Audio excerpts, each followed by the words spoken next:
Water for my voice here. All right, we are ready. Hey, everybody, welcome to another episode of the Whiskey Crusaders. We got lucky to have Seth here, the founder of Broken Barrel, here with us this evening, and I'm going to let him take over because he knows all about this awesome product since he founded it. So, introduce yourself, Seth, and we'll get jumping in because we need to drink some whiskey. Amen to that, brother. Seth Benhaim, Broken Barrel Whiskey Company. I'm the founder of Broken Barrel. I own another brand called Infused Spirits Vodka. We make bitters. We do all sorts of stuff in the spirits and adult beverage space. And so I've been lucky enough to have been doing this almost 12 years now. So thank you for having me tonight, Matt. I appreciate being on the show, and I look forward to getting your thoughts on some of this whiskey.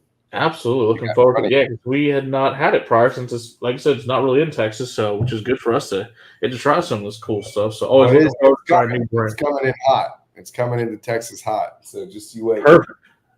Good, and all the people can get it. Of course, this is a worldwide stream, so hopefully it's. I know we got people in here right now from Canada and Washington at the moment, and they'll Oh, be very cool. trickling in. So Oh, I gotta click comments so I can see the. yes, if you click comments there, yeah, you can see Okay, I them. had private chat open. Now I can see what people are saying. Perfect, Hello, everybody that's joined. Nice to meet you all.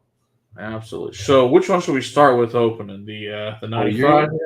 you don't have the 88, right? You got No, 95. I don't have the 80. I just have the small batch. The Start 95 at is the the lowest lowest proof. proof Yeah. I've got. Oh, we are, Ben Demon Hunter. We are in Alberta. So definitely check us out. We're at Wine and Beyond, and I believe a few other different retail outlets in Alberta. So, and we've got some specialty stuff coming to Alberta, including hopefully soon our honey smoke whiskey, Oh, which is a really fun one. okay. I think I'm going to go for this. I'm going to go for a 5-year-old Founder's Wheat, 125, Nice. 125.4. Very cool. So All wheat right. whiskey. So tell us, what is Broken Barrel? Like, what's the name mean and all that good stuff so people can understand. Absolutely. So Broken Barrel. Oh, I know Park Whiskey Society. Yeah. PWS is the shit, man. All right. So Broken Barrel Whiskey is it's my baby. This was my first child before my other two were born, and this is my son. The other one, my girls are my girls, and my son is my son. Broken Barrel is a product that it basically takes whiskey to a different arena than most whiskeys tend to veer off into, which is stave finishing. So essentially, what we do here is we take aged whiskey, predominantly the stuff in front of you, Matt, is going to all be from Owensboro, Kentucky. Okay. We've been working with Green River before they were Green River. We started talking to them when they were Terrasentia and OZ Tyler. Nice guys. That's what I was like. OC Tie. Okay, so they've Yep. changed to Green River now. Okay, that explains that story. Well, they Okay. changed to Green River, then they got acquired by the Pritzker Capital Group and Bardstown Bourbon Company in 2022. Oh, So, yeah, okay. so they've been acquired. So now we've got a long-standing partnership with them. We Okay. source their whiskey, they produce for us, they bottle for us on site, they age whiskey on site. So, contrary to sourced whiskey, which is often removed from its original distillery and put into Right.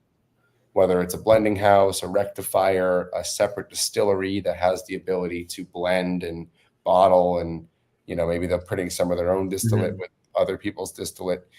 We don't. We're going to just simplify the whole thing. We tell our producer, Green River, how we want our whiskey made, and they make it for us to that specification. So it is contract Per- manufacturing to Okay. be specific. And to that end, the recipe or the formula for our whiskey is essentially aged whiskey produced like all other Kentucky straight bourbon or Mhm. Kentucky straight rye whiskey. But then we come along with sledgehammers and axes and we will smash barrels of different types Oh, to sit different flavors, mouthfeel, coloration, all from the staves of different barrel types. So we use sherry cask, we use ex bourbon barrels, we use French oak, We've used wine barrels. We've used port barrels, PX sherry barrels, Oloroso sherry barrels, Mizunara, honey, maple, All sorts. Amaro, Armagnac, Amburana. Awesome. We've done Mexican red wine. We've done Sotol and Mezcal. We've done Wow. all, you name it, 25 different countries we've sourced from Holy and crap. imported from. So we've done a really healthy amount. And for that, Wow. we were recognized as the most innovative whiskey company of 2023 by the World Whiskey Awards. And Congratulations. That's awesome. thank you. Yeah, tonight you'll taste our Cask Strength, which was awarded the best Kentucky finished bourbon of 2023. Which, if you tell most traditionalists, like, hey, there's a category for best Kentucky finished bourbon, they'd fall out of their chair and be like, that shouldn't even exist. Like, this shouldn't be a thing. Should totally be a thing. So, I mean, I'm sure there was a point in time in Scotland, however many years ago, that people weren't so hot on sherry cask finish. You are correct. And ex-bourbon barrel finish. And, I'm sure that there was a lot of stipulations around what could and couldn't be done Correct. when producing Scotch. Yep. And yet here we are today, and I can't even imagine what the Scotch industry would look like if they were devoid of having the ability to use sherry cask. And most people don't even know that a large portion of sherry casks are actually just produced for the purpose of putting Scotch in those barrels thereafter. And they dump the sherry out. They don't even bottle. They don't even care. They're like, throw that shit away. We'll just we need to throw Scotch. It goes down the drain. It's funny because like 5 years ago they were finally able to use tequila finish. That wasn't even allowed. They had to make a whole new rule just to finish in tequila. In 5 years ago, in Scotland. So it's and at one time, like you said, you couldn't use Mizunara, you couldn't use sherry. It was had to just be ex-bourbon. Or whatever the hell the rules were at the time. But there's a lot that had every single thing that they had to put a new rule because they're so ridiculously tight on their rules over there. Oh, we didn't think about that, Cass. It didn't exist X number of years ago. Oh, we can't use a wine finish. Well, now we can. Now they're pretty open about finishing in pretty much anything at this point.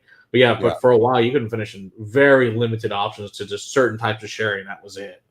Yeah, well, the barrels that we're not breaking now are being sold after we dump, fresh virgin oak that had bourbon or even Kentucky straight rye. There's a very high demand in Europe for those barrels, and so we are actually able to sell them for a pretty good return. We're getting probably between 10 to like 15% back on the cost of those barrels as a return for selling those whiskey barrels. So it's really interesting to see the demand change. I think there's been some fluctuations over the past few years in terms of not only supply of whiskey, but also availability of new barrels. I'm seeing crazy demand for new barrels for bourbon producers. Yeah. And I'm also seeing a shortage and rising prices for dumped barrels because there's like an undersupply of new barrels, an oversupply of whiskey being produced to be aged, and an undersupply of whiskey being dumped to create a marketplace for used barrels. And so now you have this kind of like these levers being pulled and pushed in different directions, and it's changing constantly.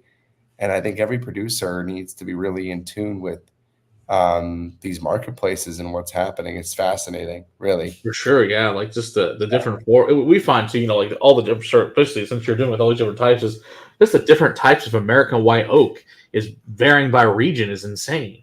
Yeah, it's like it's like you got Ozark, or you got Minnesota, or you got Gariana, and just like they all taste different depending what the terroir of the region they're grown in. Yeah, exactly. Quercus alba.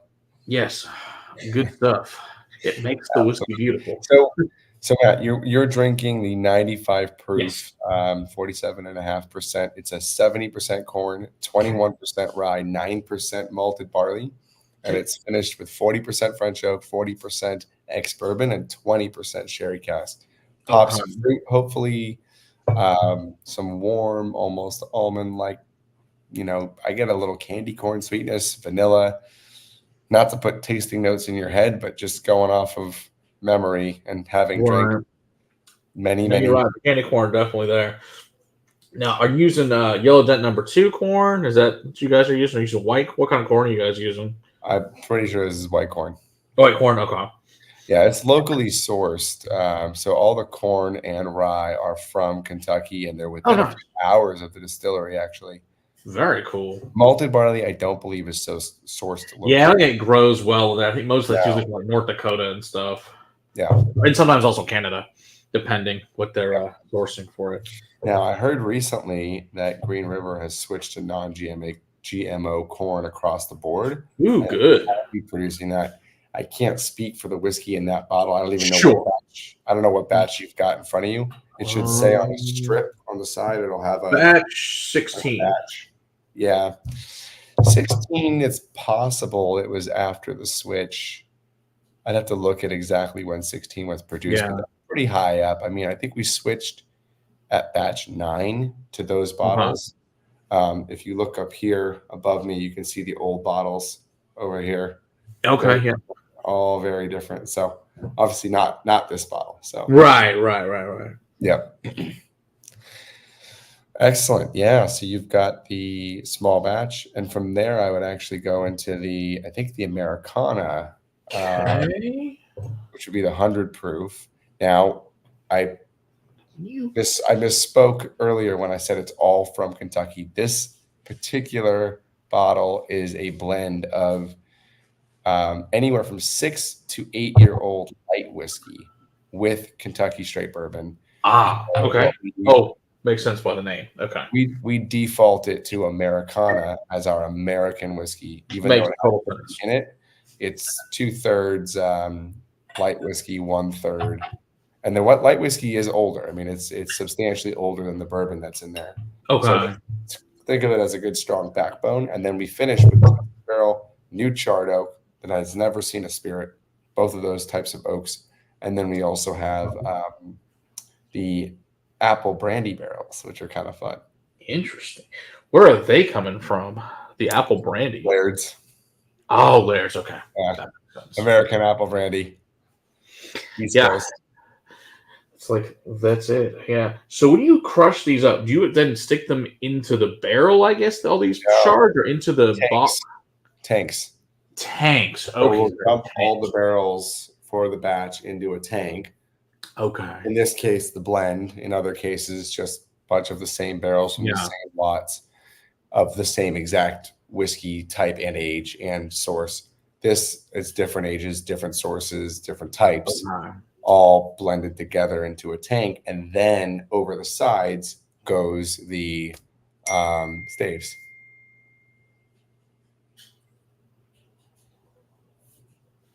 Okay, interesting.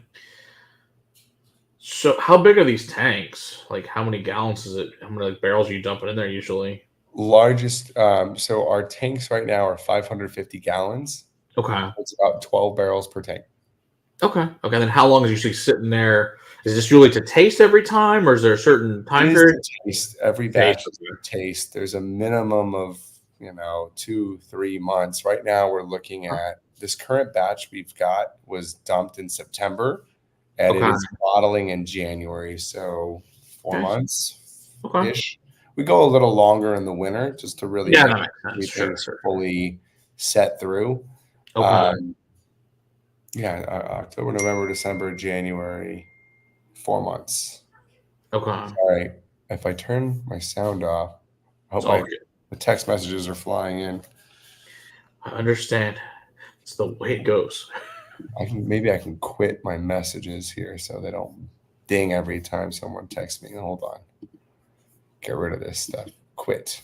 Okay. We're good. All good. No big deal. Interesting. So how did you come up with this concept? Because are you the only one that are doing this? I know there's ever different things with wood, like in the bottle or sticks in the bottle. But I don't know when it's doing anything like this. Is this your own concept you came up with? It is very few and far between. I mean, Maker's Mark will do something with staves. I know Bart's tried. Some people will put them in like pressure washers and use all this scientific, rapid aging types. But we don't really do that. We just stick the staves in. Yeah. Rather than finish in a barrel, we finish with the barrel. But it is every bit as much of a finish as a normal barrel finish. And so we're absolutely not trying to incorporate any sort of cheats or time, Right. we just are basically going off the science of surface area of oak to liquid is going to have a stronger impact. So Okay. it's no different than the people that are shaving grooves into their staves when they're constructing these very customized or specified barrel types. I've met a few different producers that'll do that, and they claim just by carving grooves into the staves, they're claiming 68% or something more surface area of oak in contact with the liquid. Therefore, a 3-year-old whiskey will taste like a 5-year-old whiskey or whatever they say. And I mean, I think at the end of the day, it comes down to personal preference. And totally. Does it taste good? And that's what it's like. You have a 10-year-old whiskey, a 5-year-old, or a 40-year-old. If it doesn't taste good, who gives a crap how they made it with the barrel? Does it taste good is all that really and truly matters in the end of this game. Exactly. And I'm big on that. So, I think back to brands like Peerless, who were launching and succeeding and really taking the world by storm with 2- and 3-year-old rye whiskey, sold at over $100 a bottle. Right. Great with that. And so I come back to that often in a lot of the times where we stop and pause and go, oh, we're doing this. It's like we're selling $40-ish bottles of whiskey. So it's okay that it's a little younger as long as it tastes really good. Exactly. It gets people kind of outside their comfort zone and really takes them to a place from a profile perspective that they maybe haven't been before. We're trying to create whiskey that doesn't taste like other whiskey because we don't need another bottle of MGP dumped from the barrel into a bottle with someone else's label on it. No, I don't need that anymore in my life. I've got enough of that on my shelf. There's enough of it from them and from everyone who wants to be. Oh my gosh. It's like, okay, that's great, guys. You got any new ideas? Because I don't need any more of the same exact thing with a different label on. I really don't. No, it's and you can get a lot of that from the source too now, and pretty exactly. Good. Respectable packaging and pricing. So it's no need to go crazy. And does it taste good is indeed what ultimately matters. Always has, always will. Agreed. Because close your eyes, don't read the bottle, and taste something. Because I mean, we've had they're older mostly now. We've had like 18-month whiskey from Texas that's really good. Oh yeah. Oh no. I was drinking like 1.5-year-old single malt from Missouri, and it was actually really interesting, really good development. I would love to taste that whiskey at 5-6 years. For sure. But I shelled out damn near. I want to say I shelled out damn near like $60 for a bottle of 1.5-year-old. Not my everyday MO, but dude, I had a 9-month-old, also single malt from Minnesota, a company called Brother Justice. It was phenomenal. That's awesome. It didn't matter how young it was or this, that. I didn't even like the pack. I'm like a Jewish guy, and it's got a huge cross on the bottle. And I was like sitting there putting my wallet down, going, "Give me the Jesus bottle because it's freaking good. Like it tastes terrible. Who cares? It was it tastes good. That's all that matters. The rest of it's irrelevant." But you know what? I still show people. I like to trick people with that bottle because it's stupidly good for 9 months, and it was a single barrel. So I don't know if they're ever gonna hit lightning twice because it was like a 5-gallon barrel that they kept cold in Minnesota. Like it was like a cold aged thing, but for whatever reason, it just tasted really good. Good distillate, good stuff. Anyway, so between the two, Americana, Small Batch, Broken Barrel, which one's doing it for you? They're both good. I mean, they're really pretty different, but I like them both. But I like, the light whiskey that's, interesting. And then that little, the apple brandy finish there makes a big difference. it's got a nice kind of almost. We got some interesting write-ups on the Americana. One called it sessionable, and another called it refreshing. And I thought, man, this is 100 proof whiskey with some pretty bold flavors. 100 proof. Good Yeah, grief! It doesn't drink 100 proof at all. This is scary. This is like you could totally drink this by the pool with some ice in the summertime. Man, this would be scary. that sounds like some synonyms for refreshing and sessionable. Yeah. So yeah, that's why I would never guess that blind that was that high.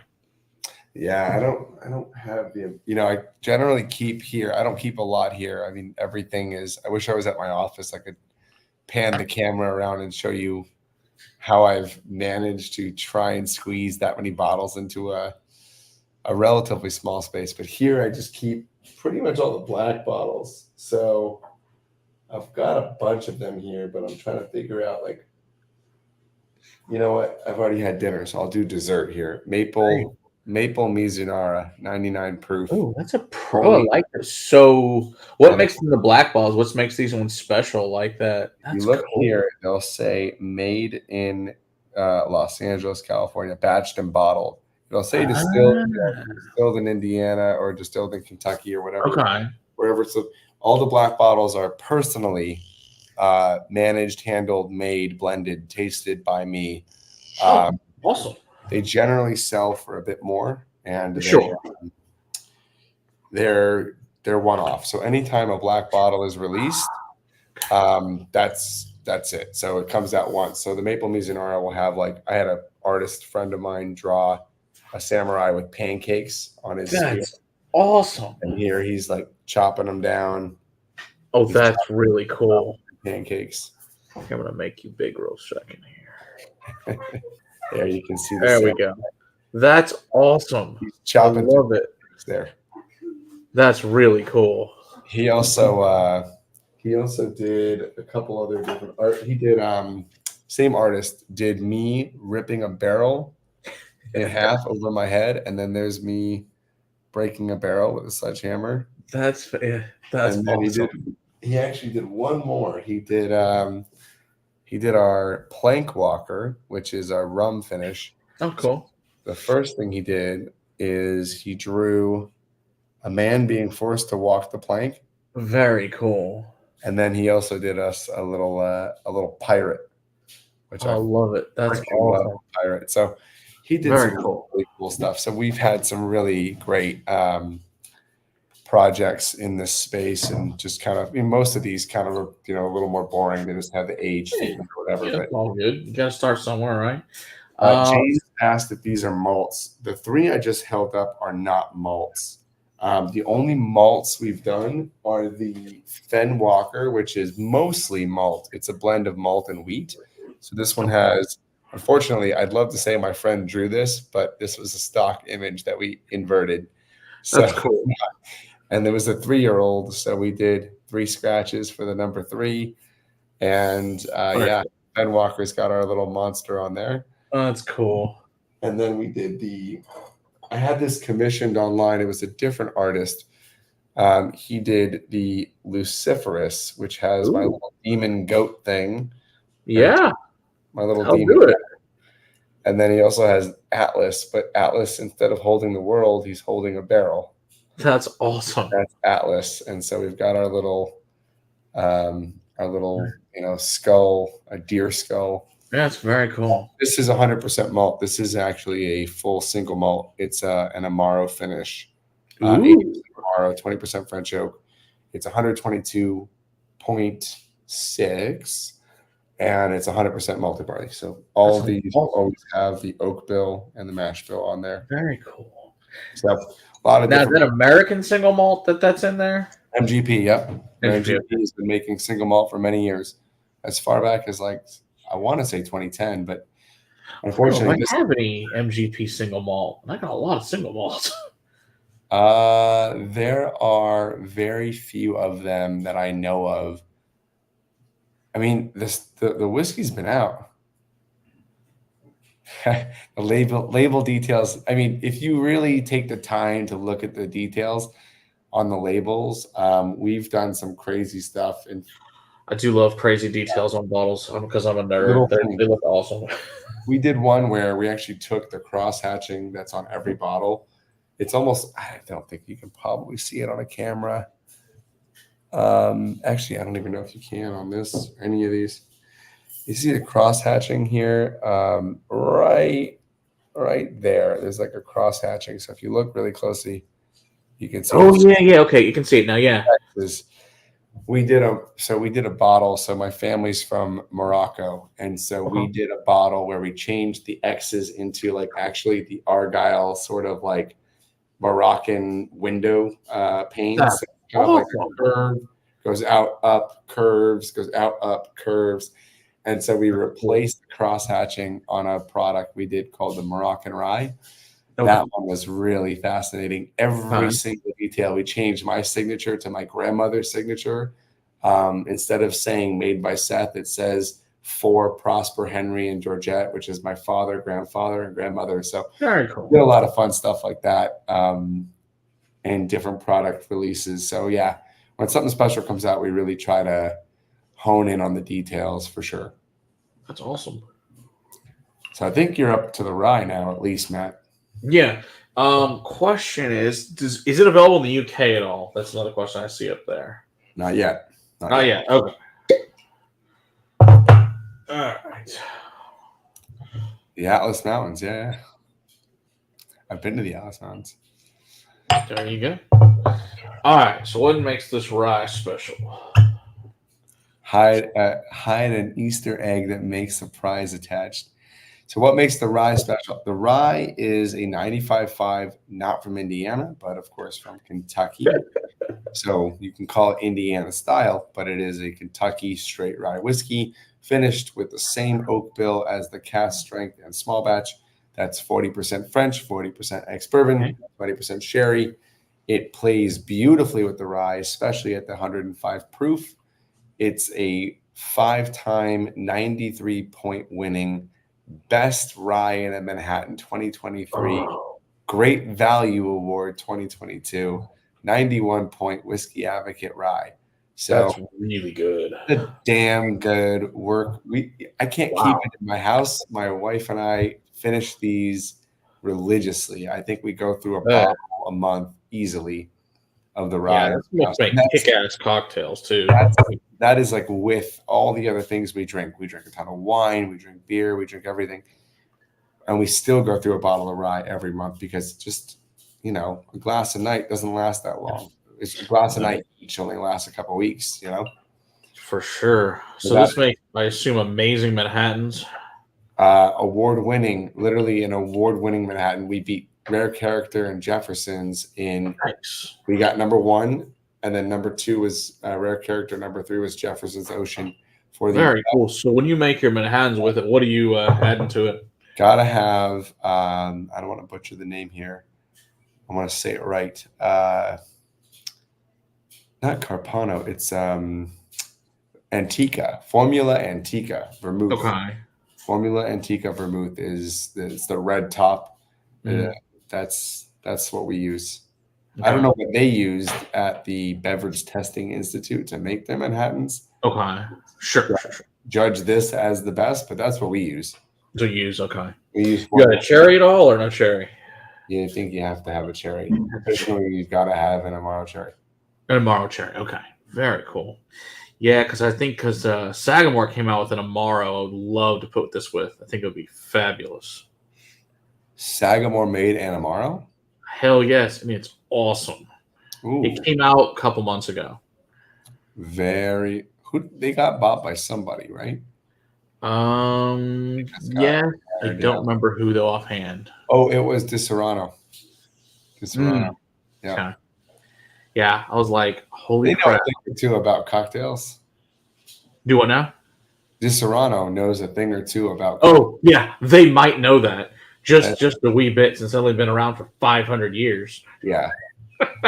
Yeah, exactly. Shit. They've been around for almost as long as this country's been around. Or hell, discovering this continent. Yeah. It's like, 27 years or whatever later, we came out. It's cool. So, there you go. Well, yeah, a lot. So that's kind of neat. So That's the Heresy, and then the Cask Strength is just I would say, an improved version for us whiskey drinkers. We don't need it to be soft or palatable or smooth. This is the adult version of our small batch. Adult version. This is the after hours, 115 proof. This sells for under 50 everywhere. Really? Yeah, under 50. Okay. Cool. Could be $49.99, but we like to say under 50. Yeah. Under so 50. The price point on all these is super reasonable. That the point is, drink it, finish it, buy another. Like that. This isn't hide it on your shelf or go crazy. So annoying. It should always be available. It should always be affordable. It should always be accessible.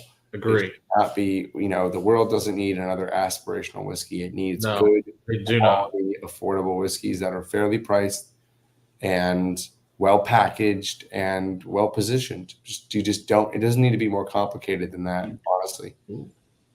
Yeah, totally agree. Yeah. You can buy one of these and put some bacon in it, like your background, and then you can just infuse it with bacon, and then there you go. Wash it and make yourself a paper plane or something. That sounds fabulous, man. The legs in that are crazy. Holy crap! The thing is, I had a 115, and I think I gave it to a buddy at a party, and now I'm out again. I keep bringing the core stuff home, and then because it's core and I can get more of it, I keep giving it away, or I bring it to the party or whatever. Sure. I can't keep the shit at home. It's either we drink it or it's gone, or I literally bring home boxes of it and I give it out or drink it, and it's like all I keep. I have a glass of the Maple Mizunara like once every 3 months. So yeah. I've had this bottle for like a year, and other bottles come and go. Sure. I drink a lot of scotch, as you and I were discussing. Yeah. Prior to going live, we're both scotch fanatics, I think. So yes. And that's okay too. Absolutely. That's what it's for. The whole point of whiskey is to drink it, not look on the shelf and look at the damn thing. Yeah. And share it with other people, because that's the entire right now. This and you know what I got? I've got a 1970s bottle of Teachers. Oh, dude, that's awesome. I love Teachers. That's gotta be way better than the stuff today, though. Yeah, I don't know how well this was kept. It was pretty gnarly. Oh, really? Oh, that's too bad. Well, hold on. We'll try it. We'll try it out. All right. Pour this right over the Maple Mizunara. It's kind of blended together now. I'll do a little more. I haven't had this in like a year, but there you go. All right, our buddy Andy. Look at that shit. That is old. That is really cool. Old. Yeah, this was it's a half-gallon, 86 proof Teachers Highland Cream. Oh yes, I do love that. I have some good bottles of Teachers Highland Cream, and here's the fucked up part, because of all that caramel coloring and all that stuff. Yeah. Every single bottle of the blended stuff from like the 70s and 80s, you like put 2 or 3 bottles next to each other, and one is like amber brown, the next one's like heather honey color, and the next one's like lighter than vodka. You're like, God damn, they couldn't even match the color. Wow, that's bad. It's like quality control not there. Forget the profile. That's they couldn't even match the color right. They couldn't even hold up batch. That's pitiful. Batch G and say, oh, please don't match. Ship it anyway. It's fine. These Americans don't know what they're getting. You got a valid point. As you look at like the little tax strip on there, and it says like, oh yeah, whatever, New York.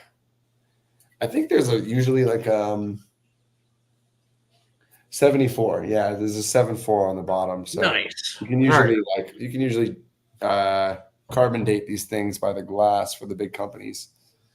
Yeah, have you had any like old Dewar's or old VAT 69 black and whites? Yeah, those are all really good. Old Dewar's. I like my old black bottle. It's the Isla.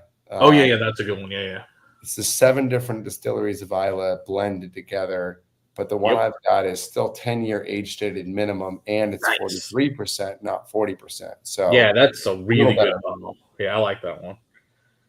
What's your old Doers? They said you should send me old Doers. Yeah, I've got a 1968 Doers. If you haven't had that, happy to send you some of that. I don't have 68 Doers, but I definitely have some 90s and early 2000s editions of Doers 12 that are 43 percenters that are they're nice. Oh yeah, I've got bottles, some of those very, too. Yeah, those are good. well maintained. And then oddly, my oldest bottles I believe are Canadian. I've got some Okay. 1960s Canadian stuff. Oh God, like any old Crown. Like I had a 65 Crown. Good Lord, Crown. amazing. I got a ton of the old Seagrams, ton of the old not Seagrams, Canadian Club. Oh yeah, nice. I got every size and shape and mold of Canadian Club. I love the 375 flasks. Those are great. Those are like little hip flask pockets. Yeah, those are cool. Do you have any of the old gallons? Oh, the pumps. Tons. Yeah, Tons. it's got one of those sitting on the bar right now. Seagram's VO, the gallon with the pump. That's I've got an old Seagram's VO 8-year nice. sherry finish, and that one's 43 something percent. Very cool. And I've got got a couple of I've got some really fun old Canadian ones that are if you follow me on my personal Instagram, which is Benhaim's Whiskey, all one word, BENHAIMS whiskey with an E. Okay. I try to post. I've been a little lazy lately, but I've tried to post a lot of the fun stuff I drink on there. So I can very cool. Maybe I can join the chat here and I can just type it in here. All right, that works. Yeah. I have to connect my YouTube to do this. Oh shit. Oh yeah, unfortunately. Fine, I'll do it. I'll do it for the people. There you go. So the other question Andy wants to know is talk about the evolution of your company and your bottle design. What, you want us to talk about Broken Barrel instead of old Canadian shit? We can do both. It's fine. It's for the people. Benhaim. All the old shit you want. It's not going to bother me at all. There you go. Perfect. I posted the personal Instagram where I post all the dusty stuff. Awesome. Matt and I were chatting. I'm sure everyone here knows that Matt's got a shit ton of more whiskey than I've got, but I was very proud of my 2,000 bottles until I met Matt. It's all good. You're getting there. I'll get there. Yeah, I have current teachers, which is still thankfully 43%, but I don't have any old teachers. I've got 3 or 4 editions of old teachers with different labels and different sizes. Okay, so what was the question? Talk about the old evolution of the brand. Yeah, but how long the company been around and how it's changed, and then how your bottle design's changed. Or sure, yeah. Look, I mean, I keep here at the house. I keep the very first bottle of whiskey we ever made. So I have a double on the bottom. Very cool. I've got my signature on the top. It was called Infused Spirits. Okay. Bourbon. Broken Barrel was just the surname, and it was really Infused Spirits Bourbon. I have some of those old ones. It would have a 01 in gold Sharpie on the I guess the left side of it. Would have a 01 for the batch. We hand writ. There's lots of pictures of me rolling these out, but yeah, this particular bottle is 50%. The very first bottle, we hadn't proofed it yet, so I love it. You scratched it. That's hilarious. Right out of the tank. But yeah, I signed all my original bottles in gold Sharpie at the top. Very cool. So it was no different on the vodkas. If I did a vodka, same, you can see the similarity in the label, right? Yeah. So, signature 01, the original vodkas and all that. And then that evolved. From there, we moved to a much taller label, slightly different design, still Broken Barrel on the bottom. It still had kind of like this. We thought it was cool to have this weathered tear. Oh yeah, that's cool. Yeah, top here. So that was kind of like broken label, Broken Barrel. It's not straight line. It's kind of tethered. It kind of looks like the label was ripped up to there. Right. Yeah, that's very cool. Kind of like a fun little thing.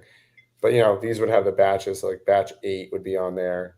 And then from there, it moved into a new version of that, which then became Broken Barrel. So the infused turned into Broken Barrel. Okay. Still weren't happy with that, so we eventually evolved into this fucker, which is like a totally different thing. So I do really like this bottle. This, I mean, as far as like down the shelf, this is a really cool bottle. I like all the embossing and just it's a girthy bottle and it's yeah. a sexy bottle. I like it. The one thing I did love, and I would love to bring back at some point, is Oh yeah, that these like leatherette leather strip. Yeah. They literally button together and they're glue on the inside. Okay. And so the cast strengths for the Broken Barrel had these I might have some mega fat caps on them. Older stuff. Do I have anything? I might have some of those. Well, these ones are awesome. These leather caps, batch 4 cast strength. And these were good too, honestly. In fact, did you do one like an Amontillado or like an Isla finish or something? Yeah, we did a few. Yeah, absolutely. So I think I've got some of those actually. Same artist. Yeah. So then I do have those bottles. Okay. Actually, funny story. These came out before these. So before we started putting Broken Barrel okay. We actually did Broken Barrel on the limited edition lineup. But the guy who drew this amazing skull and that is awesome artwork. Beautiful, I don't know what to call it. These beautiful pieces of artwork that resembled the story of Cask of Amontillado, which is Edgar Allan Poe. The guy boarded up in the wall, drunk, high off of fumes, the rats, all that. Is the same guy who drew, the pirate skull. One of my best friends. So, yeah, same artist. His signature's on all the bottles and all that. What I want to do is pour this out. I'm not going to drink this. I'm going to actually pour some of this old cast strength. Bear with me. All right, sounds good. Bear with me. I think I might. I don't know where. Somewhere in this house, I might have one of those old 116 brews somewhere here. Yeah, but I know I've got like the Amontillado. I think an Isla one. These were 116. So, in fact, I haven't had one of these bottles in forever. But you know what? They were good. I gotta say, they were not. They had their own kind of flavor to them. Yeah. Broken Barrel infused sounds like it's flavored. Of course, yeah. We didn't like the word. We don't use the word infuse anywhere. So the thing is, we started a company. Whoever's commenting about infused, they got to understand that our company started as a vodka company. We would literally, this is a floating, that's an actual orange peel in the bottle. Holy crap. Right? That's cool. So we created a vodka called Infuse. And as an extension of our vodka company, we created a whiskey brand that was in theory, instead of using the word finish, you could use the word infuse to describe the concept of putting wood into whiskey. So as we were creating our infused brand, we were trying to extend, but we quickly realized, infused is this sort of natural whole foods, kind of like, very better for you. And then there's me smashing barrels and going, fuck you, tradition, and like all this shit. And then like, I don't know if the fuck tradition and the natural go together. Let's just lose this whole infused shit, dump that by the wayside, and let's go with Broken Barrel because it's, we were described as aggressively fun, and that's what Broken Barrel is and needs to be. And so we just ditched the whole concept and the whole, even the infused stuff. Like we're not married to it, it's all subject to change based on where the market goes and where, we've been asked to do all these RTDs with vodka and do vodka sodas and cans and all that stuff. Sure.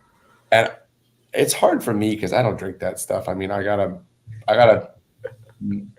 make money and I gotta do what it wants and the company, what the CEO and all these people want now. And I'm not against it. It's just not something I drink, and it's always hard for me to weigh in on things I don't do. Sure. it'd be like non-alcoholic. It's like I don't drink non-alcoholic stuff, so for me Because to why? it's very challenging. It's just I don't understand this whole kick in general of non-alcoholic things. I'm like, what's the point? well, I don't know, Matt. I'm going to take a wild guess here and say you're probably not probably.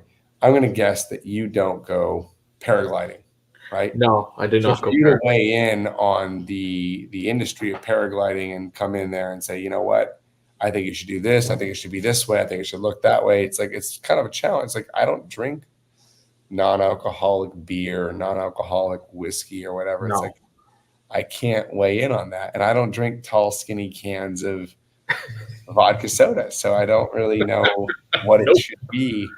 You were right.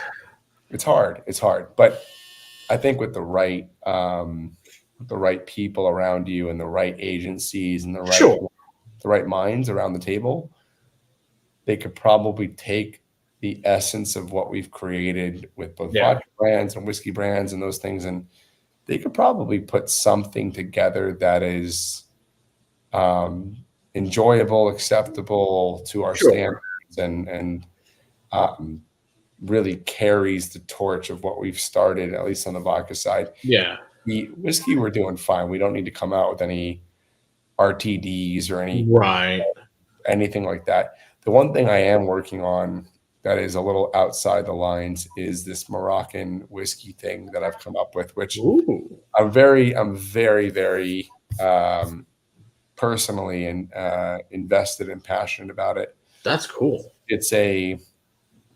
You can't really do a Moroccan whiskey, but I was trying to figure out how to do it. So Moroccan cuisine has extremely distinct spices and flavors and a very rich history of culinary,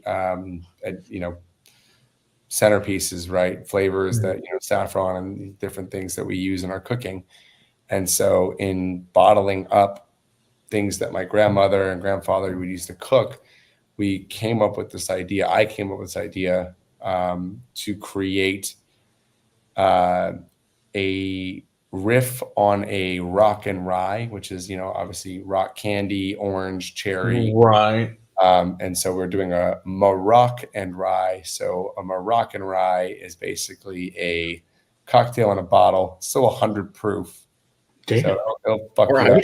It'll fuck you up pretty good. That'll work. 100 proof, and your intention is to put it over ice and do an orange wedge on top of it, and it should have all of these various different, nutmeg and trace amounts of things like cumin and allspice and cinnamon and all these different things. Orange.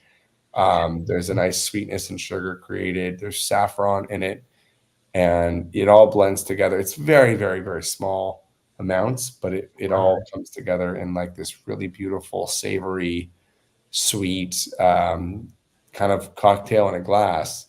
It'll be the only flavored thing we ever do from a flavor perspective, and it's based on a Kentucky rye whiskey.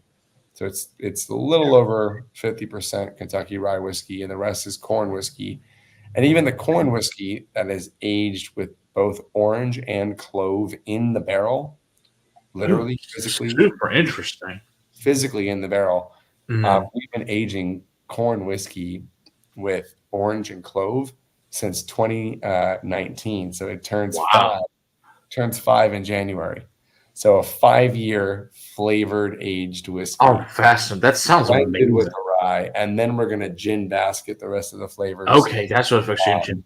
Okay. Yeah, we'll do a gin basket infusion of saffron and allspice and all these other herbs and different. So we'll be like a distilled specialty spirit essentially at that point.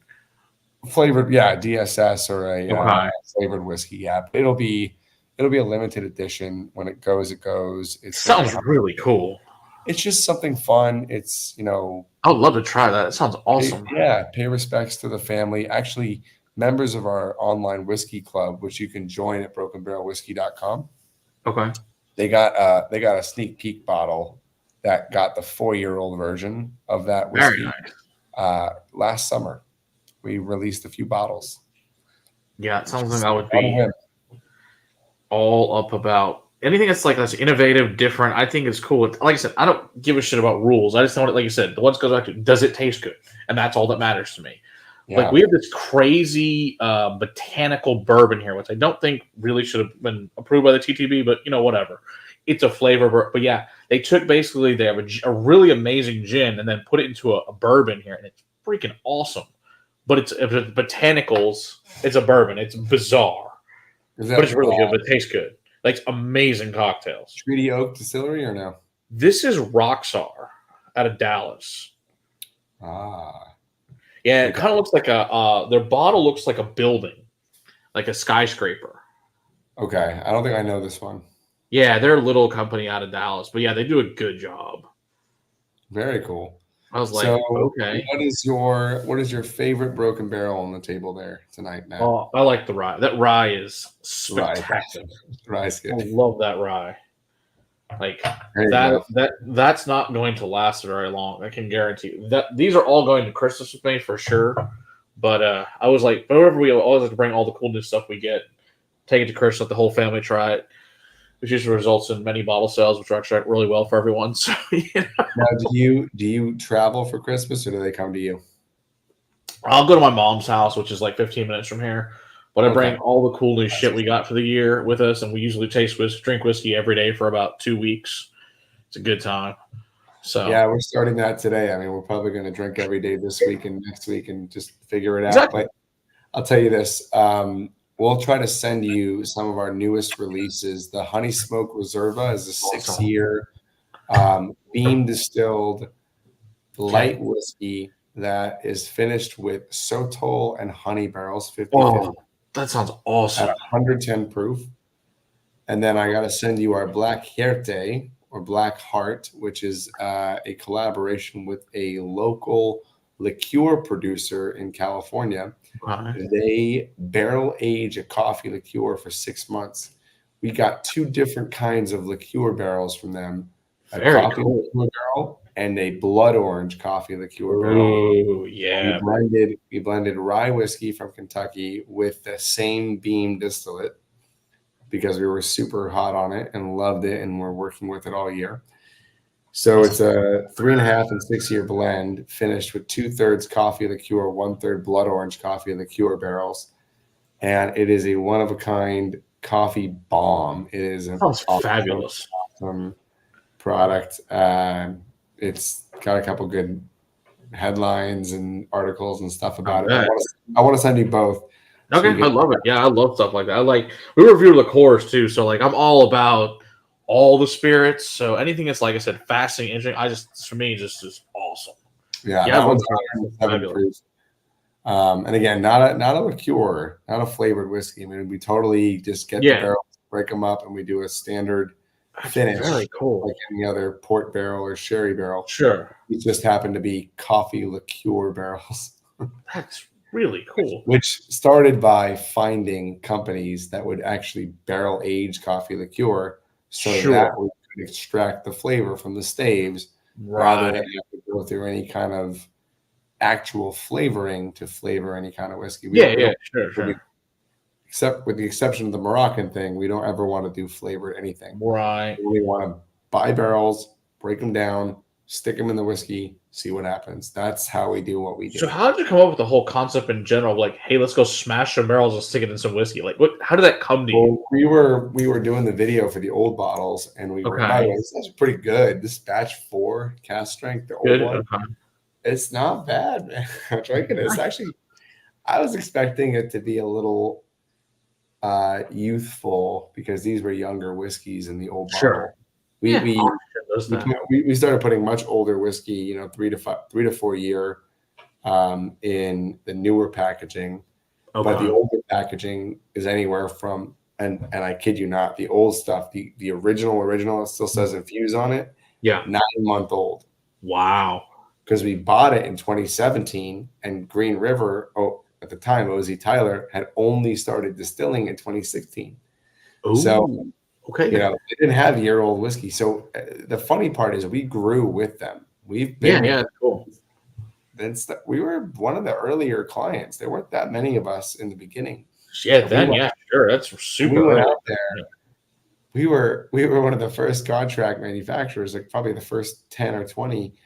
Wow. There's a lot of people that work there, but now in the later Sure, years, in the beginning, go back 6 years ago, we were early days when we signed up with them in 17. They wouldn't bottle for us until 2020. We were too small. We didn't buy enough whiskey or have enough volume to meet the minimum order quantity. So we did source in the beginning. But it wasn't until we created the name Broken Barrel and invested and all that we really started to see the opportunity of being this bigger brand and actually becoming more of a whiskey company than a vodka company. It was and COVID played into all that too. I mean, we had just settled on manufacturing there when COVID hit and everything shut down, everything went crazy. So we took a hard look at who we are and who we were, and we were like, all right, how are we going to get through this? Like, we need to sell barrels. So we were booking weddings in California at our venue. We literally had 4 weddings booked, and they all canceled within a week. March of 2020, and we said, you know what do we stand to earn? 8,000-9,000 in revenue. That's only a barrel or two. Let's just sell single barrels. So we started doing we switched gears and we're like, all right, fuck weddings, sell barrels, like fuck vodka, let's make whiskey. And we're just like changing the whole business plan as we were. It's like falling out of a plane and building the parachute on the way down. What it was, literally what it was. And that was, it was the most exciting time. I think 2018, 19, and 20 had some of the best moments in the last 11, 12 years of working, doing what I do. It was so much chaos, but it was so much fun because I had great people around me, and we just we lifted each other up in a weird way. It's like everyone, if someone was feeling kind of like, oh, is this a good idea? It's like, no, fuck yeah. We like shove each other and like take a shot. Like, yeah, it's a good fucking idea. It's like a bunch of us, we had a lot of older people and senior guys and the sales staff and the management team that I dealt with. But when you got back to like the ground floor, and I'm 35 now. I mean, I was in my late 20s. I just got married. I was still younger. Yeah. Many people would say I'm still young now, but I was younger then, and I had some young guys on the team, and we just fucking we were like, let's fucking go, let's fucking do this. Like, we're gonna fucking break the barrels. So we came up with this idea to break the barrels with this. Like, we were like, how do we make this look cool? How do we break these barrels? And what's funny is we actually had some Lefroy barrels for that video. We had some 15 Lefroy barrels.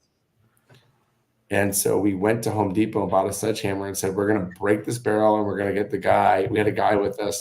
We flew a videographer from LA out to break the barrel with us. And he was also like, let's fucking go. And he was like, let's do this. Awesome. Everyone, and we were drinking and we were in Vegas. We were gambling. We were just like having a great time. It was so much fun. It was great. Gosh, that's wild. And everyone was even the people at the manufacturer, like they were like, can we do this? And they're like, yeah, we don't give a shit. In fact, we'll come watch. And so they got like Modelo's and all the factory people like took their hairnets off and came outside to watch us break it. And they were, smoking and drinking, and like, it was that's great. Awesome. It was just a fun time, man. We had a really good time. I think things have gotten a lot more serious lately and a lot more legitimized in a lot of ways, but there's still moments.